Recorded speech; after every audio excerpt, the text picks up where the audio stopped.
Oh, hey, didn't see you there. Welcome back to Phil and Watches. I'm Phil and I talk about watches.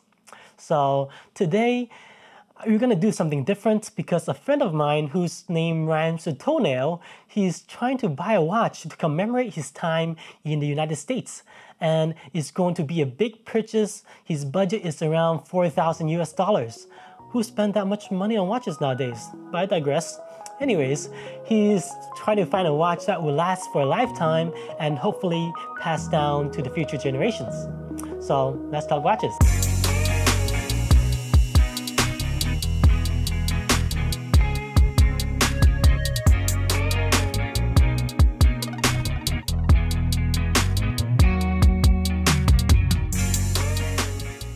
So I picked 4 or 5 watches that I think bring something really unique to the table.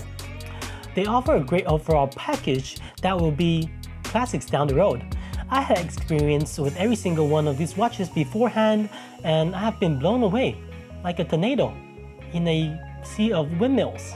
The first watch that I'm gonna pick is this, the Tudor North Flag. That is a dope-ass name, first of all. And if I were to choose one watch to hold on forever, I want that piece to be unique and mean something.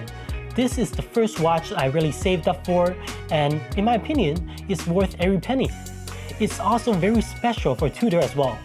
It marks the first use of a sapphire display back. Even the new Tudor Blackberries are copying my boy. And it's the first use of the beautiful integrated bracelet, which is well made and comfortable.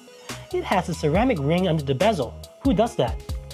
And it's also the first in-house movement. This is a big deal because Tudor was supposed to have those ETA movements with Rolex build qualities, but this move distinguished Tudor as something unique and special in its own. It's something iconic. It's also discontinued, so you're getting something that is going to be very collectible in the future. It looks sporty with the black and yellow. So I find this extremely cool. This could be picked up around 3K in the pre-owned market. So I think you should get it while you last. The next watch is the Omega Acatera. It's something to look out for. And I think it rivals the Rolex Oyster Perpetual line and offers some great value. First of all, it has a better movement than even Rolex because of the coaxial escapement that you can actually see in the case back. And you also have multiple levels of engineering with the construction of the lugs and the beautiful textured dial. It's supposed to remind us of wooden decks on a sailboat, you know, those teak wood. But to me, it reminds me of those black Twizzlers where we get on Halloween. That's kind of interesting. So I would get this if you're looking for an everyday watch that can be dressy and have no trouble at all going in the water. Omega is also a great brand that you could pass down to future generations. You could find them around 3,500 in the used market. For over a package like this, it's really hard to beat. So next one is from my personal collection. It's my Nomos world timer. And this watch is a banger because the Nomos world timer, out of all the watches I own, the movement is the coolest. You could just press a button and it changes the time zone. At this price range, it's so crazy to find a cool in-house movement like this. I don't think I know of any other world timer function that does this. The movement is phenomenal.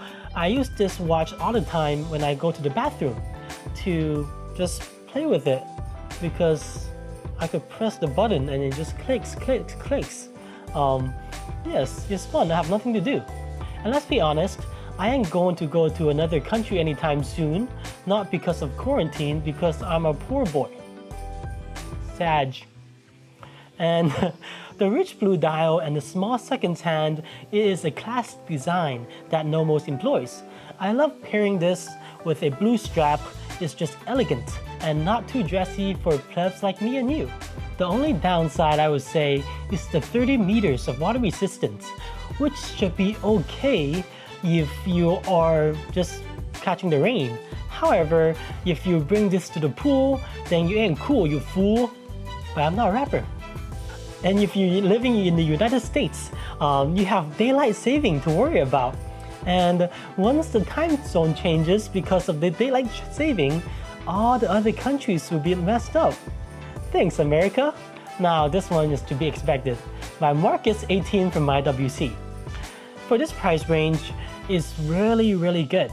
I highly suggested getting this on the bracelet because I feel that's where it shines, like a diamond. And with the easy, quick address and very stylish links, it punches way above its price points. And the level of finishing of IWC is very consistent with the brush and polished surfaces. You can also have a good pilot feel since it's a Mark series. The branding of the IWC is definitely up there. For less than $4,000, you're getting a very stylish IWC that does it all. It's really a no-brainer. And if you need more information, go check out my video. So lastly, we have the Tudor Blackberry Red. And this is the ETA model, so it has been discontinued. And with the Blackberry 58 blue and black, there's no red alternatives yet. So it will remain very collectible. It's also a Tudor, so you will not find any imperfections on the finishing department. The ETA version is also slimmer and better looking in my opinion than those in-house counterparts. The Tudor snowflake hands, gilded dial, the rose logo, it just looks so good, like me of course. And just look at the smiley dial, it's a reflection of you, a clown. I'm sorry, I don't know, I'm roasting my viewers. I'm sorry, I love you all. I need you, so I'm sorry. And here's a loop shot to make up for it of all the watches that I mentioned. And you could see that this one stand out. So you could get this on the used market for around $3,000 and it's cheaper than, you know, a Blackberry 58 in real price. So I think this one is pretty good. Okay, next, let's have some honorable mentions. The first one, of course, you guys might be mad at me for not, mentioning it. It's the Blackberry 58. It has everything you want in it. It's the perfect size for smaller or medium wrist, and it has great finishing and a in-house movement. So it's pretty much a no-brainer, but because of all the hype, I didn't want to include it.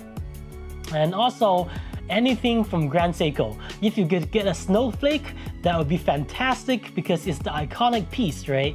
You want something with a texture dial when it comes to Grand Seiko because I think that's where they shine.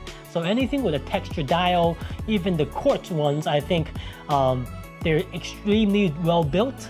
They have the Sriracha polishing and also great in-house movements down to the jewels. So yes, Grand Seiko, anything from Grand Seiko and Blackberry 58 would be in the list of mentions as well. All in all, I feel like for this price point, and if it's going to be your grail piece, you should get something that stands out. Watches I mentioned like the North Flag, which have a integrated bracelet and display case back for Tudor, and the Omega Acatera have a great coaxial movement and texture dial. The Nomos wall timer have the dopest movement in all price range. The Mark 18 have a good, well-built pilot's watch and a bracelet that destroys everyone. And the Blackberry Red is very unique in its history and design aspect of it. So there you have it, guys. I hope this video helps any of you. These are watches that I love and I still own. So yes, give me some comments, feedback, and if you like or love this video, please subscribe. It helps a smaller channel like this a lot. Thanks, man.